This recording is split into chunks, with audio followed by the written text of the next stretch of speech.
Yep. Which will be coming up, of course. So with election day, of course, this is all a busy time. The registration time, and then the voting and the certifying and the counting and all of that, reporting. So, well, you've been the registrar now for 2 years, is that right? Yep, just about. Yes. So now, I forget, were you elected without opposition, or did you have some foolhardy person who opposed you? I actually, there were 2 other people in the race in the 18 election.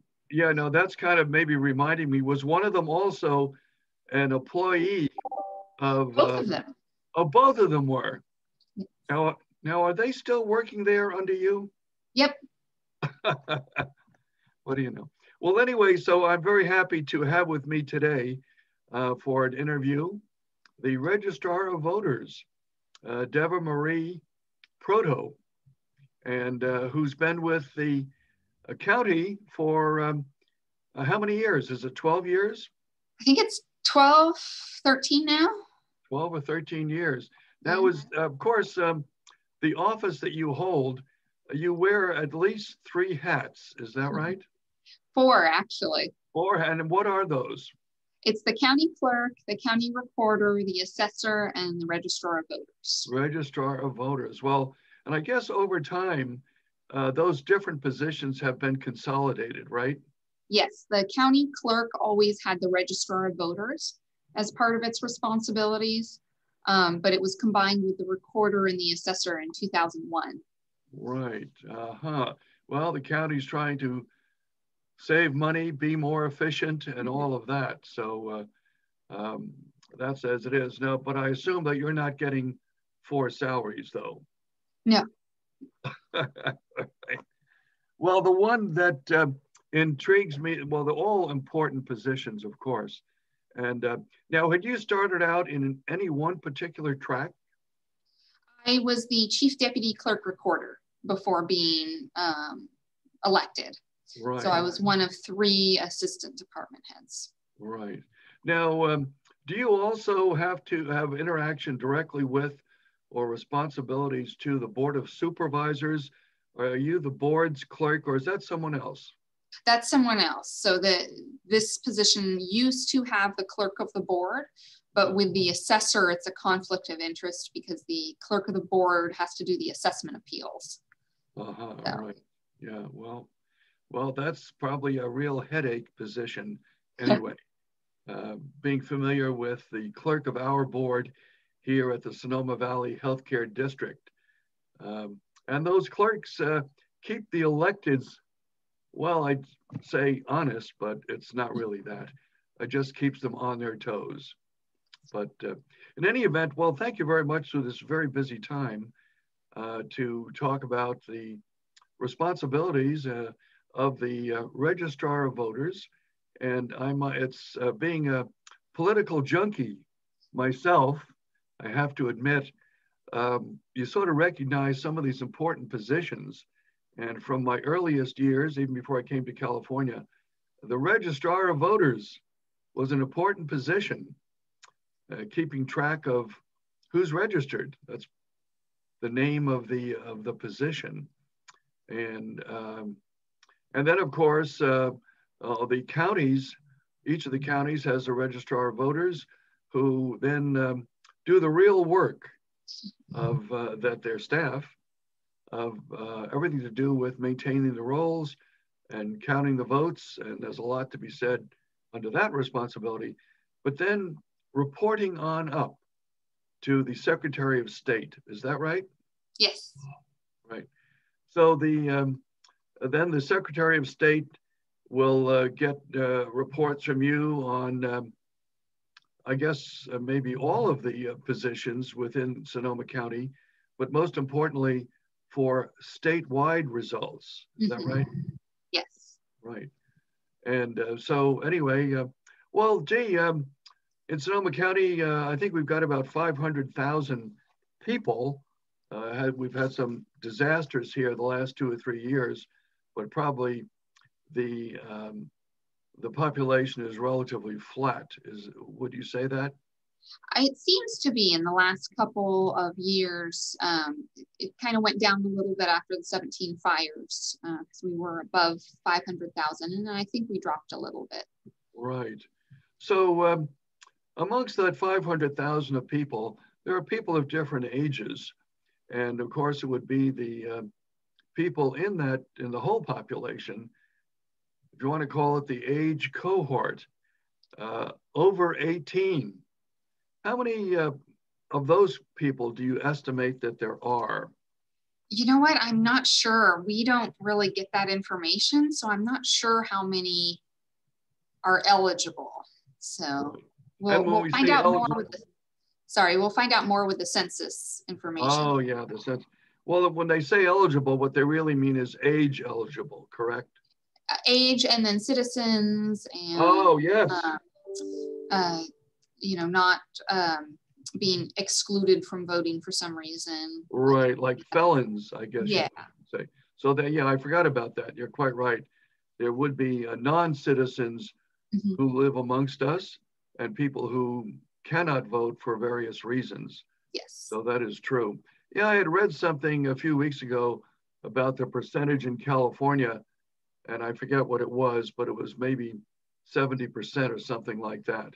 So we in the statewide. So, but anyway, hey, the news of the day, as of close of business yesterday, I bet you have the count of our registered voters.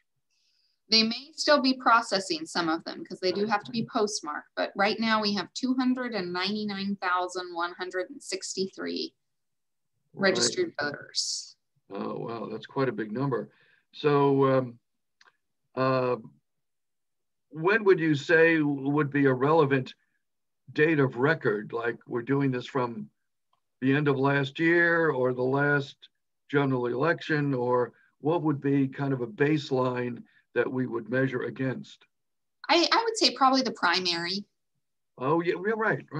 So, good. And what do you think that number was at that time? At that point in time, it was 279,807. 807, right. So that's an increase roughly of about, 20,000 people. And so in your experience with the department and the registrar's office, does that represent numerically one of the largest increases, you would say, judgmentally? No, I think it's pretty typical. In 16, we had about a 19,000 increase as well from the June primary to the November election. We usually get a big bump at the presidential election when a lot of people register. Right. Well, it'll be pretty close as to which one was a record. Well, even for the total that we had since the June primary, what do you think accounts for the increase in registrations? Now, that's a softball question. What accounts for it? Yeah, why did we have an increase in registration? I think just people, understand the election and the presidential elections coming up. We're probably getting a lot of young voters who are registering for the first time. They want to cast their vote in a big election. And then some people who were maybe sitting on the sidelines in March, they didn't have a strong opinion about the primary elections, but maybe they do want to cast their vote for the presidential election or some of our local races as well. Right. Yeah, those local races can motivate some people to register, or maybe certain measures that may be of concern. So what about people falling off the list? We were talking a little bit about questions I might pose to you. So how do people fall off the registrar's list? We get records from the post office. So people whose mail comes back as undeliverable will get inactivated. We may get information that somebody's moved to a different county or a different state. and voters can also cancel themselves. So we have canceled voters. We get death records, so we will cancel voters who are deceased. USPS, DMV, we get information kind of fed to us in multiple ways. So we're always updating our records. Well, that's a good point. I know that in some jurisdictions, if not entire states probably, they have what's called a purging of rolls. What you described to me seems to be, you know, it certainly has to be conscientious and following up on this information, but it seems to be, and I don't say this critically in any way, rather a passive circumstance rather than purging people as such. How would you comment on that? Well, we'll delete people when we're allowed to by law. So we have to keep people in our system because of the history that they may have. So like a deceased voter isn't going to be deleted because people may still want to go back and see if they had voted in previous elections, verify when they had voted. So they won't be deleted completely until a certain amount of time has passed, and the law allows us to purge or delete them. Same things for canceled voters who may have moved to other counties.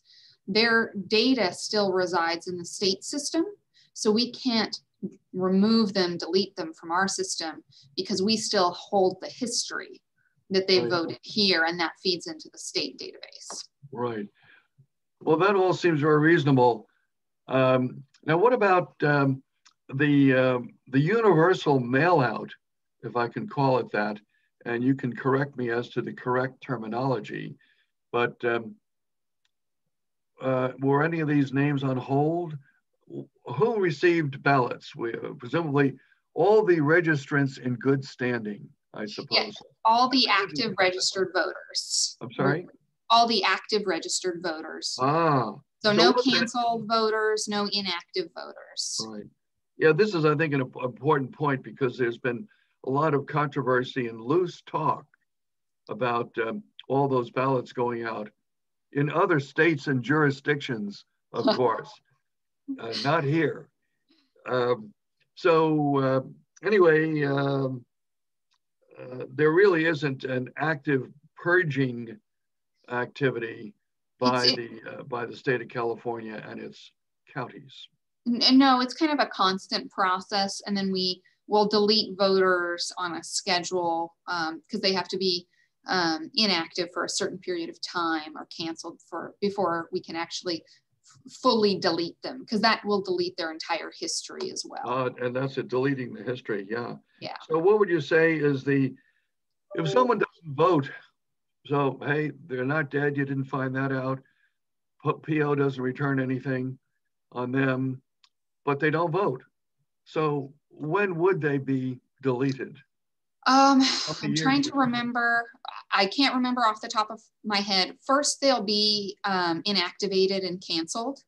And then once they hit the time period, after they've been canceled, then there's a time period where they can be deleted. Right. So they get canceled after a certain period of time. And I want to say it's 2 federal elections, but I might be totally wrong. Yeah, it's set out in state law. Yeah, 2, right, yeah. Well, that's a good point. So, well, anyway, going back to where we stand today, do you happen to have any information about the number of Democrats that were among that 20? Well, overall, what's the number or percentage of Democrats, Republicans, and declined to state? Anything you can report on that? We've got, let's see, almost 168,000 registered Democrats, almost 54,000 Republicans, and just about 60,000 no party preference. Yeah, that's what they call it, no party preference. Right. And then we also have some American Independents, Greens, Libertarians, Peace and Freedoms. Right, very small numbers there. So, well, that's certainly, that continues to confirm the trend of what, maybe 10 years ago, almost 10 years ago, where the no party preference exceeded the Republican Club. We're not sure we can call it a party anymore. It's a club. But so anything to be observed about those who registered? Was this, a lot of Democrats and few Republicans? I think in Pennsylvania, I heard that saw some headline where the Republicans registered more than the Democrats. They had 200,000 Republicans register, which outpaced the Democrats, whatever their number was. But what would you say about the registration as far as you know it? I have not actually looked at it, so I'm not sure what the percentages are in terms of recent registrations by party. All right. Well, given the relatively small numerical increase and the small position of the Republicans, that probably wouldn't have had much of an impact. Let's see. Moving on to the whole matter of the mail-in ballots. Any figures now? Those mail-in ballots, when can you begin to certify by signature that a ballot is good and then count it? When's the first time you can do that? We could start processing ballots, which means sorting them, signature checking, extracting, as soon as we started receiving ballots back for this election. So we couldn't start scanning them until we did our logic and accuracy testing, which is done to make sure the machines are counting things correctly. And so we did that on the 15th. And so we've... Oh, you started that on the 15th. Yeah, I guess I thought that you couldn't begin any processing, if it can be called that, until 8 o'clock on November 3rd, but no. Nope, we wouldn't have any results. Right. It takes too long to do all the right. So anyway, you've got a date there, so you have already begun processing. Mm-hmm. Anything that you could say about the number of ballots that have been received? Yeah, we've received back over 70,000 thus far. So we're at about a 24% turnout at this point in time. Wow, that's excellent. That is something. Yeah, that's a big number. Yeah, I was visiting within a few days of a drop box behind the library in the city of Sonoma. Mm-hmm. And on a Sunday afternoon, people were coming by about every 5 minutes and dropping ballots. We are seeing those ballot drop boxes being used very heavily, which is very exciting because this is the first year we've had that many. So people seem to like them. Well, I guess there's been, a month or so ago, there was a lot of controversy about the post office and what the post office was doing internally that worried people about mm-hmm. using, the mail as such, what would happen. And in this case, do you have these secure boxes, which, hey, they're kind of like a mailbox anyway, but at least it gets to the box. And they come straight to us. It goes straight to. How often are ballots retrieved from the drop? About every other day. Every other day. Very interesting. And you've got 70,000 already. Let's see. Let me just check here. Another question I had was any sense of the ballots that have been returned by the post office, would you say? We've got about 4,600 that have come back as undeliverable at this point in time. Undeliverable, right. Which is about 1.5%. Right. Okay. All right. So, well, what would you say would be your estimate of the participation rate of those who vote? Of course, when I use that term, well, you could use the term turnout in the end here. So any estimate of the turnout that works for when all the mail ballots come in and then people vote in person mm-hmm. at those different locations. What do you think that the participation or turnout rate will be? I'm still saying it's going to be 89%, but I'm really unsure just because this is such a different election with the the all mail, the expanded early voting, COVID, the political situation. So it may go higher, but you know, kind of looking back on the history, I'm thinking probably 89%. Well, that's a very high number. Does that compare favorably with other turnouts, would you say, in the recent past in Sonoma? Yeah, I think the high water mark was the 2008 presidential, 92 or 93%. So I'm not sure we're going to get there, but we'll see if Sonoma County rises to the occasion. Right. Well, that's right. Well, you certainly have made it convenient for people with the precincts that are available for in-person voting, and then also the boxes, the drop boxes.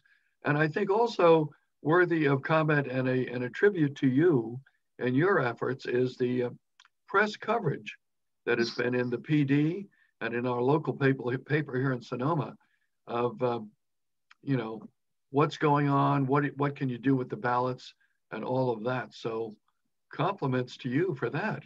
Thank you. Yeah. We have a great team. So a bunch of really hardworking, passionate, incredible people in our office. Well, so that's great. Well, yeah. So, well, it looks like we're doing well in Sonoma County. I think it was my recollection also before we did again, what you would call the universal mail out, that the county had a very heavy percentage of requested ballots, if I can call them that, here in the town of Sonoma, or in our district here, where I'm on the board of trustees of the healthcare district. I think that the participation rate was about 80% voting. And what was the county's overall, big or different population? I think it was about 82%. Wow. So let me check really quick. Yeah, we have about 250,000 out of the 299,000 that are permanently vote by mail. Right. Vote by mail.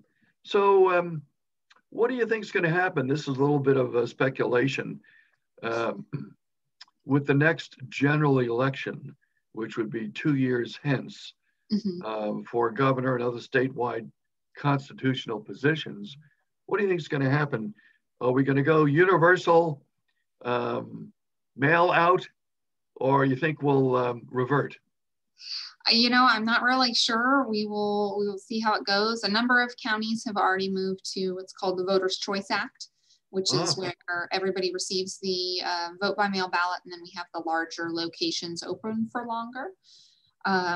We'll see how we do in this election before we make any determinations going forward. So, well, that's and then quite we'll interesting. That's yes. Real news for me. So the Voters' Choice Act, is that a statewide act that gives an option to the county? Yes. Yes. So there were 5 counties in 2018 that implemented the Voters' Choice Act, including Napa County. And then I think like 13, 14 more in 2020. Oh, really? Did it for the first time in March. We do have all the, or about half the actual registered voters in the state that are under that model, because LA, the great state of LA, is one of those counties. Right. Well, that is very interesting. So I guess it's up to the Board of Supervisors to make that decision. Is that right? Yes. Yeah. Yeah. Well, I interviewed your not immediate past predecessor, but the one before that, Janet Atkinson, and who was a wonderful person. I was interested in this topic because I had served a couple of times as a inspector of elections. So I talked with her, and I called up and said, hey, let me come by and chat. So I came with my yellow pad and all of that. And we picked some date, or maybe she picked one date. So here I am interviewing her, and I find out that it was the very last day of her employment. And she was, from my interview, she was going on to the going away party of the office. Oh. So that was something. But the one of the interesting things that came out of that was her strong preference for and interest in vote by mail. Mm-hmm. That she felt that's where things should go. And I think that was way back in 2012, if I remember. So that was interesting. So, well, yeah, I think that would probably, if things go well, and I think you're helping that things will go well. And maybe the Board of Supervisors will consider that. Probably they'd have to do something like that maybe sometime next year or so to. Yeah, we would need to know in advance in order to get everything set up. So we'd have to make the decision next year about what we wanted to do for the 2022 cycle. Right, right. And I think I recall that it's Oregon that does have entire vote by mail. Is that correct? Yes. And what about the state of Washington? Do you know offhand, or? I believe they are, it's kind of similar to the Voters' Choice Act, if I remember correctly. Colorado as well, where they have limited in-person voting locations and then mainly vote by mail. Right, right. Yeah, that's, yeah, but I guess Oregon did a statewide enactment. Mm-hmm. That's right, yeah.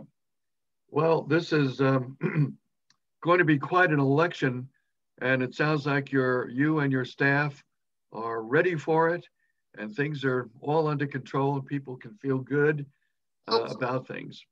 So, would you have any other particular comment about the registration that has gone on?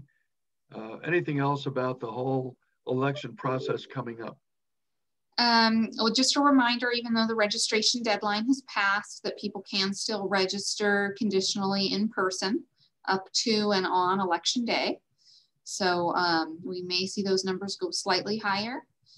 And then we will have 4 days of in-person voting. So Saturday, Sunday, Monday, as well as election day. So people can, choose when it's convenient for them to go. And we are encouraging people to go early if they're going to vote in person, just to try to avoid lines. We don't want people to be waiting in lines like we've seen in other states. And hopefully, we've given enough options that they won't have to. Right. So I think you reduce the number of polling places, if you will, to 150. Is that right? That's how many there normally were. I'm sorry, it came from down from 150. Yes. To, was that what, 30, I think, or something? 30. 30, right. Okay. Well, Jay, this has been so informative, and I really appreciate your time very, very much. And well, all good luck to you, and let's break some records. Yes. Okay. Thank you very much. Thank you. Have a good day. Okay. Bye-bye. Bye.